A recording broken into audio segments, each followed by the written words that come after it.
sekitaran Lampung Barat inilah. Terus ada Hmm. juga sambil online sedikit-sedikit gitu. Online-nya di mana? Ya masih pesan-pesan lewat WhatsApp, lewat Facebook gitu aja, kenal-kenalan lewat Facebook gitu. Kalau per kilo berapa Bu bubuk? Untuk yang kualitas original yang biasa itu 60.000. 60.000 ya? Yang bubuk Iya. ya? Yang udah bubuk ya? Iya, ada beberapa varian sih kalau tempat saya.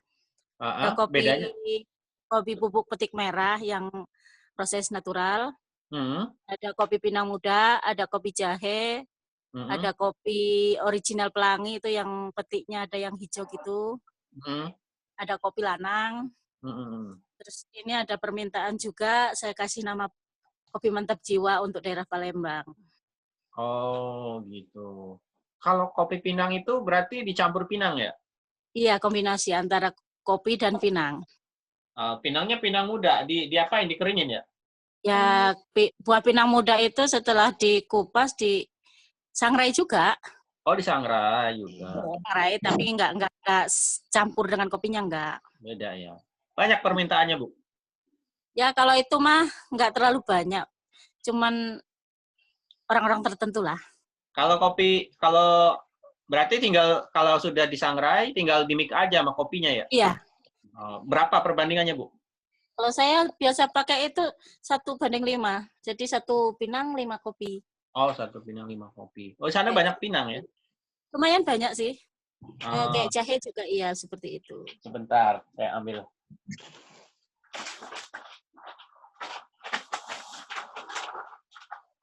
Malam ini kita ngobrol aja nih. Halo Pak Ananto. Waduh, gabung juga dah. Selamat malam, Pak. Oke. Nah, saya ada ini, Bu, sama dengan produk Ibu nih. Mana, Pak? Coba tunjukin, Kos. Kelihatan nggak? Udah kelihatan. Kelihatan. Aku kok nggak bisa ngeliat ya, cuman gambarnya Kos aja ya? Lambat berarti. Lambat. Oh, iya. Kelihatan nggak? Enggak, masih nggak ada gambar. Berarti, sebentar. Ininya berarti. Namanya jaringan. Ini udah muncul belum? Belum ya? Belum. Jadi kalau ada materi paling nggak muncul ini. Oh, jaringan berarti. Soalnya di yang lain layar muncul saya ya? Muncul. Muncul nggak Pak ya? Gambar saya? Muncul. Ada 2 coach Edi. Yang satu gambar coach Edi foto, yang satu video. Nah, ya. yang video punya saya nggak muncul. Kalau gambar coach Edi ada. Punya Ibu jaringannya lagi nggak stabil itu biasanya. Kalau kayak gitu. Barangkali. Iya. Oke. Ya, nggak apa-apa. Jadi saya juga kebetulan jual kopi juga. Ya. Ya, nanti kalau ada butuh bahan boleh lah, Bu. Boleh. Ya. Sangrai sendiri ya, Kos? Enggak, saya posting sendiri. Kalau sekarang masih produksinya ambil dari punya teman-teman aja. Saya hanya jualkan sama ada yang saya repacking aja. Oh, boleh dong punyaku. Boleh. Tenang aja, Bu. Nanti japri ke saya aja. Iya, ini udah besok juga ngirim, aturan tadi ngirim ke Bandar Lampung 10 kilo. Tapi ini tadi travelnya nggak jalan semua, jadi tak pending besok. Oh, gitu ya. Oke deh. Iya. Oke, saya mulai dulu ya, karena waktunya jalan. Ini mungkin sudah ada beberapa kali yang ikut, atau belum ya? Saya nggak tahu nih yang ini. Bapak Ibu yang di sini. Kayaknya Pak Yusuf baru gabung, Pak Hananto baru gabung ya. Bu Dwi udah berapa kali gabung ya yang di Kopdar ya? 2 apa 3 kali ya? 2 kayaknya. 2 kali ini apa ya? Ya, apa 3 udah ada gambaran ya. Oke. Nah, memang di Kopdar ini nanti materinya akan tiap malam akan saya rubah. Jadi ada beberapa materinya akan saya ubah, jadi akan ada yang baru. Ya, malam ini saya masih bahas tentang marketplace nanti ya. Oke. Baik, selamat malam teman-teman semua. Pak Bu Nur, Pak Ananto, kemudian ini Bu Aska ini dari Tulang Bawang juga ya. Pak Yusuf dari Natar ya, dari Natar. Oke. Saya mau menjelaskan tentang program kita, namanya itu Mikromentor. Mikromentor ini adalah gerakan kita sesama UKM sebetulnya, bagaimana kita melakukan pemberdayaan UMKM. Kenapa disebut pemberdayaan UMKM? Karena gini Bu, ya sama Bapak juga bahwa kita ini dari kita untuk kita. Jadi kita ini sifatnya mandiri, tidak terikat dengan komunitas, dengan lembaga atau apa ya, badan apapun. Jadi kita pure memang semuanya UMKM. Nah, saya sebagai partnernya aja di sini nanti mencoba menggerakkan teman-teman saling support sebetulnya gitu ya, saling support. Nanti saya jelaskan di belakang. Dan ini sebuah gerakan. Jadi saya nggak bawa apa ya bahasanya kalau sekarang nggak bawa bendera partai, nggak bawa bendera komunitas apapun ya, siapa aja boleh gabung gitu ya. Kalau teman-teman mau diajak gabung, silakan diajak gabung gitu ya. Gitu. Tujuannya adalah bagaimana kita UMKM itu bergerak bareng-bareng. Mungkin kayak di sini Pak Yusuf yang sudah senior nih, kemudian Bu Dwi udah 3 tahun ya kan, Pak Hananto udah lumayan lama juga nih kayaknya ya. Nah, tapi banyak teman-teman kita yang masih baru yang butuh apa ya, butuh uluran tangan kita, perlu dibantu juga. Mungkin ada beberapa kemarin yang jatuh lah bisnisnya karena pandemi gitu kan, tapi ada yang bisnisnya malah naik gitu. Nah, ini kita harus harus mau berbagi lah intinya gitu ya di program Mikro Mentor ini. Ya mungkin ini sedikit pengenalan aja tentang saya. Saya banyaknya di bidang pendidikan sebenarnya. Usaha saya di bidang jasa yaitu pelatihan sama training sama pendampingan ya gitu ya. Saya kebetulan di 2 tahun di Pemprov DKI, kemudian di Google ngajar di digital sama Google ya untuk UMKM juga. Ya, selain itu juga saya ada produk juga ya, bantu teman-teman UKM. Ya, terutama saya main kopi dari 2017, ya kurang lebih. Tapi saya lebih banyak di perdagangannya. Sekarang saya banyak main di online ya, di marketplace. Ya, oke. Ya ini beberapa aktivitas aja yang saya lakukan. Saya banyak memang di UMKM bidangnya, pelatihannya. Ya selain ada corporate juga di perusahaan, lebih fokusnya banyak di bisnis dan pemasaran kalau saya. Ya, oke. Kalau ngelihat UMKM kan permasalahannya seperti yang ada di gambar nih. Secara umum kan, mulai dari jualannya nggak laku, ya kan. Kemudian omsetnya turun ya. Zaman sekarang kan banyak yang omset turun. Kemudian kalah saing ya, udah ada hutang ya, modal habis. Kemudian nggak punya laporan keuangan, gaptek ya. Ini permasalahan-permasalahan yang saya temuin dari saya terjun di UMKM 2000 total itu saya 2017 akhir saya terjun di usaha kecil ya, kurang lebih seperti ini. Dan ini masih sampai sekarang gitu. Ya, ini sharing aja ya. Mungkin Bapak Ibu yang sudah terjun lebih lama kayak Pak Yusuf lebih paham tentang hal-hal seperti ini ya. Nah, secara umum di Indonesia itu kita kelompokkan UKM menjadi 4. Ada ultra mikro, mikro, kemudian kecil, menengah. Ya, kita hitung paling gampang berdasarkan omset aja. Ya, kalau ultra mikro itu omsetnya di bawah 100 juta lah per tahun ya. Kalau mikro itu sampai 300 juta per tahun. Nah, di Indonesia itu rata-rata kalau data yang di grup kita itu 75% itu ultra mikro. Ya, artinya memang banyak yang masih kecil gitu loh yang menjadi perhatian. Makanya di program saya ini lebih banyak konsennya ke mikro, ultra mikro dan mikro ya. Ada yang kecil nanti karena pola strateginya berbeda. Ya, saya juga ada klien yang dia kecil menengah. Nah, ini strateginya berbeda gitu ya. Yang saya dampingi ini berbeda dan strateginya ya. Oke. Nah, permasalahan umum dari UKM yang nggak berkembang ini biasanya begini, dia udah bertahun-tahun gitu ya.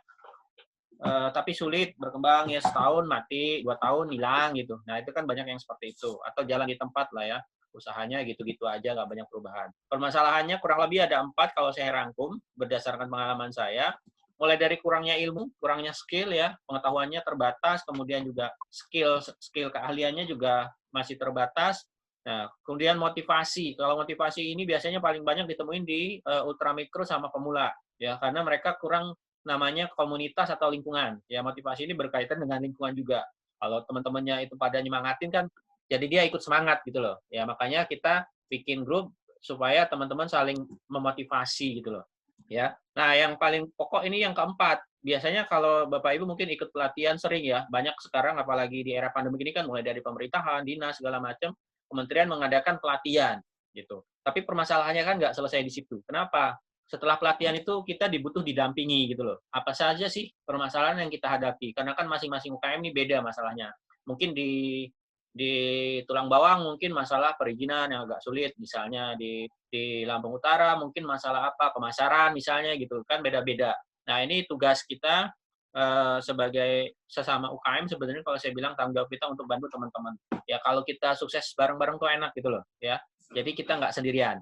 Oke. Kemudian Nah, ini program mikromentor ini polanya seperti ini. Jadi nanti teman-teman UKM, siapapun itu, yang sudah punya usaha, intinya dia sudah punya usaha, nanti membantu teman-teman UKM yang lain, gitu ya. Dia posisinya sebagai mentor, ya, sebagai mentor. Ya, dia membantu temannya, kalau di sini kan ada 3 orang nih gambarannya. Ya, dia bantu temannya sharing, gitu kan, komunikasi, nanti kita fasilitasi, kita ada grup mentoringnya, ya, nanti untuk di awal masih saya dampingi, ya. Nah, nanti mentor ini coba bantu teman-teman yang lain ya, yang mungkin lagi kesulitan gitu kan, bantu beberapa orang ya, sharing aja lah gitu ya. Nanti ada kertas kerjanya yang teman-teman bisa pakai untuk mendampingi, untuk mementoring.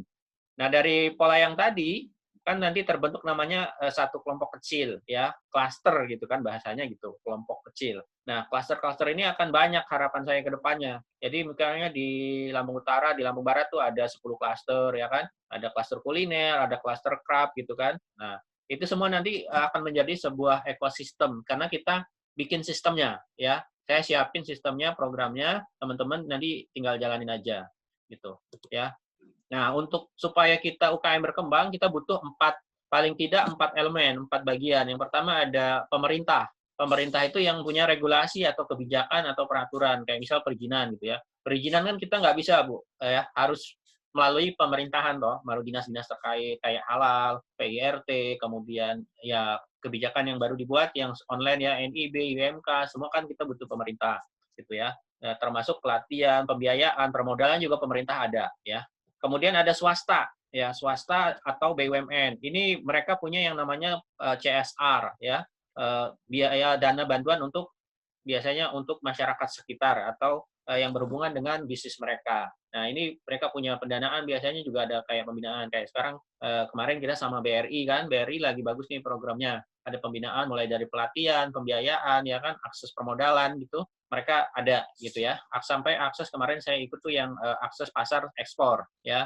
Mungkin kayak Pak Yusuf kan produknya bisa ekspor ya gitu.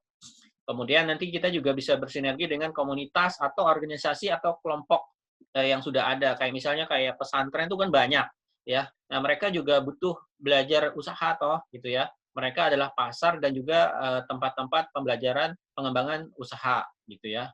Kemudian kita juga bisa bersinergi dengan yang namanya pendidikan. Pendidikan ini kita nanti butuh juga support dari para akademisi, dan untuk mahasiswanya ini adalah calon daripada entrepreneur muda atau wirausaha muda gitu ya. Bapak Ibu yang nanti sudah menjadi UMKM bisa transfer ilmunya ke yang namanya generasi muda ya gitu ya. Selain itu juga dari lembaga pendidikan juga bisa mensupport UMKM dalam hal-hal tertentu, misalnya penelitian, kemudian hal-hal baru di dalam pengembangan produk dan lainnya gitu ya. Maka kita butuh 4 hal ini. Nanti kalau punya link silakan konekkan aja dengan 4 elemen ini sehingga bisa membantu UMKM bisa tumbuh gitu ya. Oke. Nah, di mikromentor nanti kita ada dua pola, ada pelatihan ya, pelatihan. Ya, ini sebenarnya pelatihan sebenarnya ya, cuman bahasanya saya ganti kopdar ya. Kemudian ada pendampingan. Ini program mentoring yang sudah jalan di grup, ada grup WA-nya khusus, yang mau ikut program mentoring silakan gitu ya. Dengan harapan saya adalah kalau kita udah ada ilmu, terus ilmunya diterapkan, ya kita dampingi gimana penerapannya. Ya, akhirnya tujuannya nanti adalah bagaimana permasalahan yang ada itu bisa terselesaikan sehingga usahanya bisa jadi maju. Putus-putus ya. Sinyal, Pak. Biasanya sinyal ya. Nah, ini gambaran aja fokus ya. Kebanyakan gini, teman-teman nanti coba lihat posisi Bapak Ibu, posisi omsetnya di mana? Di ultra mikro, mikro, kecil atau menengah ya. Nanti di sebelah kanan ini ada fokus kegiatannya ngapain sih gitu ya. Misalnya kalau yang omsetnya masih ultra mikro, fokusnya adalah 2P yang ini kita sedang jalankan, yaitu fokus ke produk dan penjualan ya. Nanti saya jelaskan fokusnya apa aja. Produk itu apa, penjualan apa. Mikro nanti lebih ke branding, mulai mengenal yang namanya branding dan pemasaran. Ya, kemudian kalau kecil kita fokus mulai benahin strukturnya, SOP, kemudian karyawan segala macam ya, SDM-nya. Kalau menengah kita boleh bicara tentang yang namanya ekspansi ya. Ekspansi itu contohnya memperbesar pasar melalui yang namanya ekspor ya, ekspor gitu ya. Kalau mikro atau ultramikro ngomongin ekspor terlalu berat bahasanya ya, gitu. Jadi kita fokus aja ke masing-masing kelas kita apa. Kalau istilahnya sekolah kan kelas 1, kelas 2, kelas 3 kan beda pelajarannya ya, gitu. Oke, nah untuk proses pendampingan nanti ada yang namanya kertas kerja ya, kertas kerja gitu ya. Kertas kerja ini yang nanti kita pakai, Bu, ya. Tolong di-print nanti yang sudah ada di group mentoring dan yang sudah bisa di-checklist dan konsultasikan ke saya untuk sudah sampai mana gitu ya, bisa kepantau. Oke ya. Nanti ini saya jelasin di kelas mentoring ya, kertas kerja ini lebih detailnya. Yang pasti ini sebagai petunjuk kita selama saya buat itu sebenarnya 1 bulan ya. 1 bulan kalau dikerjain insya Allah bisa tercapai. Target kita adalah naik omset, kemudian ada perubahan dari segi bisnisnya, ya indikatornya nanti banyak, ya. Jadi sebagai petunjuk kita harus ngapain sih, gitu ya. Sebagai kontrol juga, udah sampai titik mana nih kita. Dan sebagai kita menyusun target nantinya ya. Rencana kita 1 bulan, 3 bulan tuh seperti apa. Nah, pakai yang namanya kertas kerja ini. Jadi mempermudah kita nggak bingung harus ngapain sih saya supaya omsetnya naik, terus berapa lama saya naik, gitu ya. Gitu.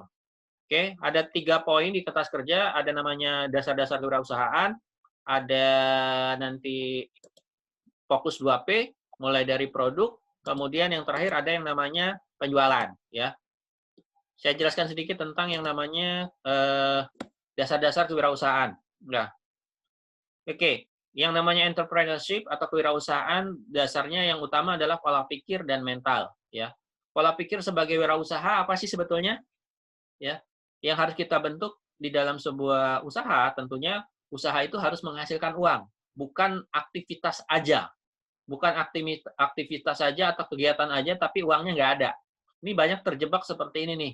Jadi, kayaknya sih banyak gitu ya jualannya, orderannya nggak berhenti-berhenti. Tapi begitu akhir bulan dihitung, uangnya kagak ada. Nah, nggak tahu nih, ada pernah yang kayak gitu nggak ya? Nah, secara nggak sadar kita salah dalam mindset kita. Jadi mindset kita itu adalah bagaimana kita bisa menghasilkan uang, ya, gitu. Bukan sebatas aktivitas yang kayaknya sibuk, kerjaannya banyak, orderan banyak, tapi uangnya nggak ada. Nah, ini berarti ada yang salah dengan usahanya, dengan kegiatan yang dia lakukan, ya. Oke, jadi pola pikirnya adalah kita bagaimana berusaha itu menghasilkan yang namanya uang. Setelah uang, baru kita ngomongin uangnya buat apa, ya? Buat naik haji, buat beli rumah, buat nyekolahin anak, gitu ya, gitu. Jadi pola pikirnya harus dibenesin dulu. Yang kedua mental, ya. Mental ini terkait dengan masalah keyakinan sih sebenarnya, karena kan latar belakang orang beda-beda gitu ya. Nah, yang pasti utama kita harus punya kemauan yang kuat, ya. Nanti ini lebih detailnya saya bahas di kelas mentoring ya, lebih jelasnya ya. Punya kemauan dan harus yakin gitu ya. Karena nggak semua orang yakin bisa sukses ya. Apalagi yang latar belakangnya mungkin dari desa, mungkin atau latar belakang orang tuanya bukan orang yang mampu. Untuk meyakinkan dia bahwa dia bisa jadi orang sukses itu juga nggak gampang, ya. Apa iya saya bisa punya rumah? Apa iya saya bisa punya mobil gitu kan? Nah, ini yang menjadi perlu diubah. Kemudian yang pasti juga harus siap bayar harganya. Jadi banyak orang yang mau, yakin, tapi begitu giliran kerjaannya kagak mau, ya, nggak mau gitu loh ya. Ya ada orderan, nggak bisa, nggak sempat ngerjain gitu ya. Padahal ya kalau orang usaha mah yang penting iyain aja dulu, gitu kan. Ya habis itu kerja keras lah di belakangnya gitu ya. Jadi ini yang harus dibenarin juga ya, dibenahi secara pelan-pelan. Kemudian yang perlu diingat juga bahwa yang namanya kewirausahaan itu dasarnya adalah kreativitas. Jadi kenapa UKM itu sulit berkembang? Karena kreativitasnya dia nggak kreatif, kurang kreatif, mentok gitu ya, idenya habis. Nah, gimana supaya itu nggak terjadi? Ya banyak caranya. Salah satunya bergaul dengan orang-orang yang sudah sukses ya, bergaul dengan orang-orang yang positif seperti itu ya.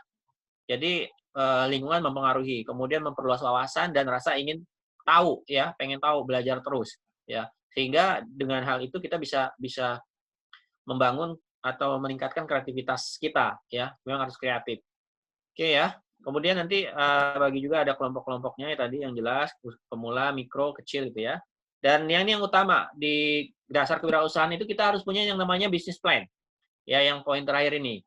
Ya, namanya business plan, menghitung rencana bisnis. Menghitung rencana bisnis ini yang paling dasar adalah menghitung kebutuhan rumah tangga, artinya 1 bulan itu di rumah kita butuh biaya berapa sih untuk mungkin suami istri sama anaknya berapa yang sekolah gitu kan. Misalnya 5 juta di Lampung.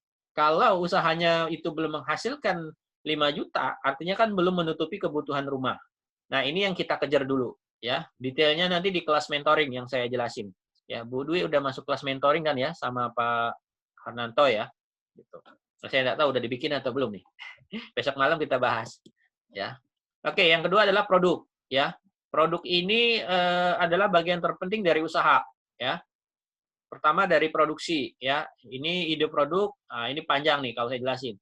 Intinya bagaimana kita menggali ide yang orisinil, yang bisa menghasilkan sebuah produk yang bisa dijual dan menghasilkan keuntungan. Itu aja sederhananya.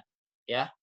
Oke, kemudian produksi kita bahas nanti apakah produksi sendiri atau repacking atau mitra ya, menjadi partner dari sebuah usaha yang lain. Kayak saya banyak mitra sih sebenarnya saya ya. Sebagai reseller, saya banyak reseller dropshipper dari produsen. Ya, karena saya jualan online ya, gitu. Kemudian kalau namanya produk, kita perlu tahu yang namanya supplier ya. Ini bukan bahan baju nih, bahan baku nih ya. Jadi bahan baku. Bahan baku ya. Oke. Kemudian apakah perlengkapan produksinya sudah memadai atau belum ya. Kemudian produknya apakah udah disampling, diberikan sampel ke orang. Jadi kita perlu uji juga produk kita itu disukain atau enggak. Jangan-jangan kita bikin produk yang orang nggak suka, yang orang nggak butuh. Ya gimana mau jual kalau kayak seperti itu kan? Gimana mau laku gitu. Oke, yang kedua identitas produk. Ya ini kayak logo, merek, ya nama produk, tagline, label, packaging ini juga menentukan. Ini Pak Yusuf kan produknya Krap ya, packagingnya kemarin sudah keren lah ya. Pakai pakai kotak itu ya, pakai kotak gitu ya. Gitu, udah keren, logo udah ada ya. Kalau yang baru-baru nanti dilengkapi dulu nih pemilihan packaging itu penting juga. Jadi jangan ngasal karena itu akan meningkatkan nilai jual dari sebuah produk ya, meningkatkan nilai jual dari sebuah produk. Oh iya, itu apa itu Pak? Peci ya. Kemarin yang saya lihat itu ya, yang dibeli sama BRI ya. Gitu. Nah, itu keren Pak. Bentuknya udah keren. Jadi bukan hanya dibungkus plastik gitu ya. Itu mah udah biasa. Gitu. Kita perlu yang namanya inovasi di dalam kemasan. Karena apa? Contohnya banyak. Kayak Pak Yusuf kan jual peci. Banyak kok yang jual peci ya. Ya. Tapi apa bedanya kita dengan orang lain? Nah, itu yang kita perlu cari. Gitu ya. Bisa dari packagingnya, bisa dari harga, atau bisa dari macam-macam sebenarnya. Ya. Kayak Bu Dwi, yang jual kopi banyak loh. Ya. Saya paling laku itu justru kopi Pinang ini saya sangat laku. Ya, paling banyak saya laku. Kalau gitu. Laku nanti aku yang supply, ya Pak. Tadi. Ini kebetulan saya brandnya bukan brand saya partner sama teman. Ya nanti kita ngobrol lah. Lanjut ya. Kenapa Pak? Juga jual kopi. Juga jual kopi. Kopi juga.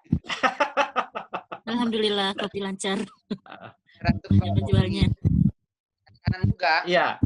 Tapi banyak dari Jawa Timur, dari Batam itu kalau pesan kan ke saya karena waktu pameran kan kartu nama saya yang saya jual. Berarti partner Pak, kita mitra Pak. Jadi siapa yang mau kerjasama sama Pak Yusuf ya kan? Iya. Tinggal supply ke Pak Yusuf ya kan? Tuh Bu Dwi, tawarin sama Pak Yusuf. Boleh. Iya, Pak Yusuf ini pembelinya kaya-kaya loh. Wah, harganya mahal. Saya japri Pak. Beli kopi mah gampang ya. Gitu ya, memang perlu makanya kita perlu bersosialisasi ke teman-teman yang lain, saling support. Kayak misalnya saya jualan kopi, tapi ya banyak juga yang nyari keripik gitu kan. Ya udah saya cari teman-teman yang punya keripik, ya udah saya jual paketin keripik sama kopi gitu ya. Nanti saya mau jual hampers, nanti paketan kopi sama keripik gitu ya. Sekarang sih belum.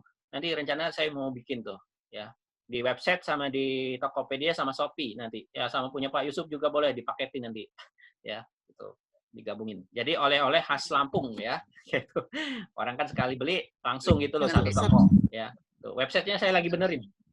Ya, oke. Nah kemudian nanti di kertas-kertas kita produk itu yang pasti ini kan udah lama ya. Minimal ada NIB sama UMK lah. Kalau yang ini kan udah senior sampai KRT dia.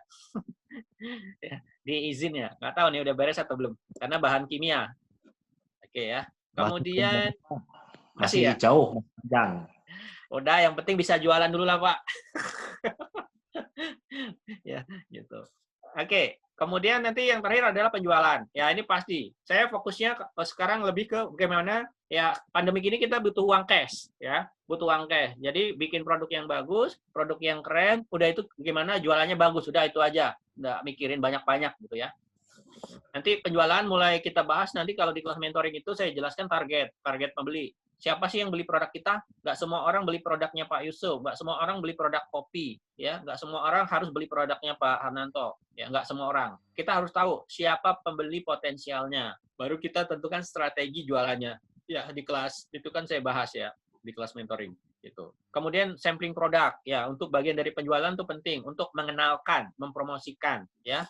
Kemudian nanti ada mix marketing, ya, ini saya nggak bahas. Mix marketing itu yang price, place, kemudian promotion, satunya lagi apa tuh? Nah, yuk. Ya, jadi 4P. Ya, belum di kelas mentoring belum saya sampaikan. Mungkin malam besok saya sampaikan tentang strategi 4P. Nah, saya bikin kemarin strategi 4P ini untuk Pemprov DKI ya, yang di Dinas Perindustrian itu saya yang bikin materinya. Ya. 4P untuk UMKM. Ya, nanti kita belajar. Tapi nggak di kelas ini ya, nanti di kelas mentoring. Kemudian bikin target penjualan apa?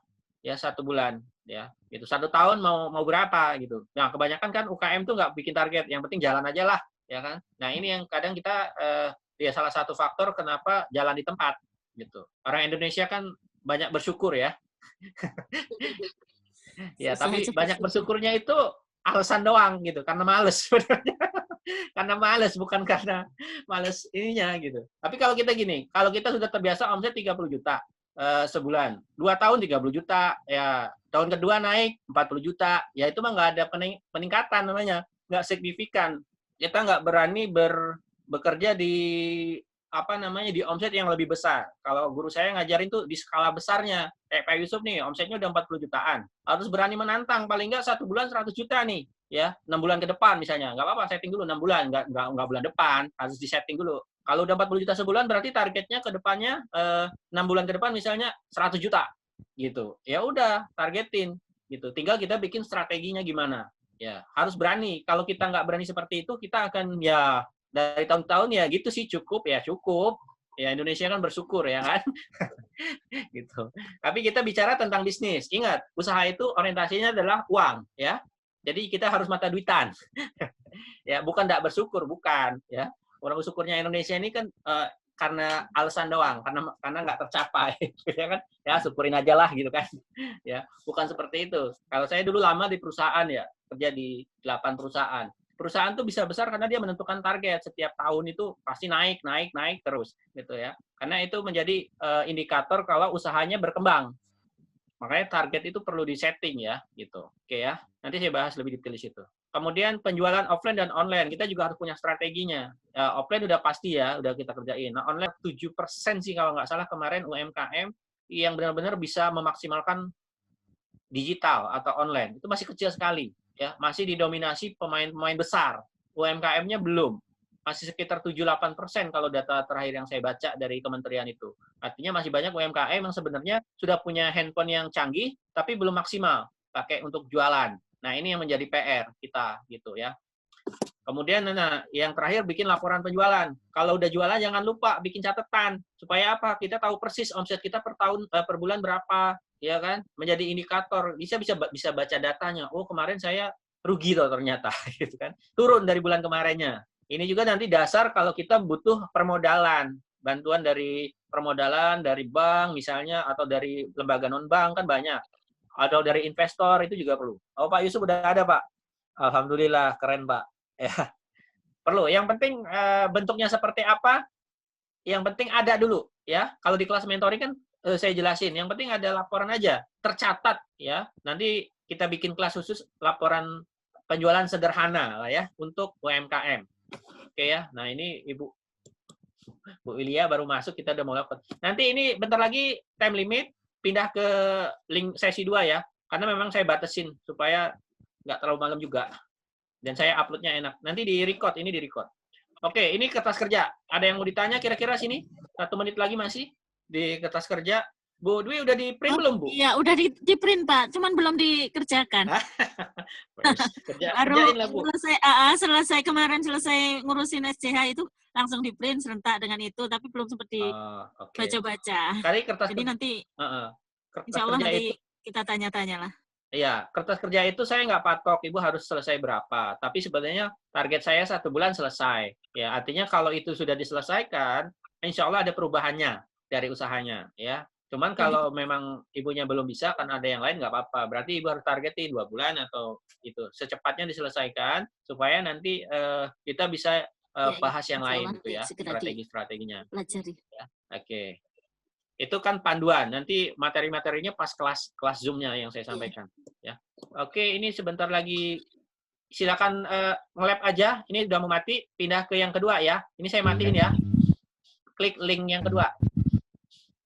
Oke, sampai ketemu di sesi 2 ya. Oke ya.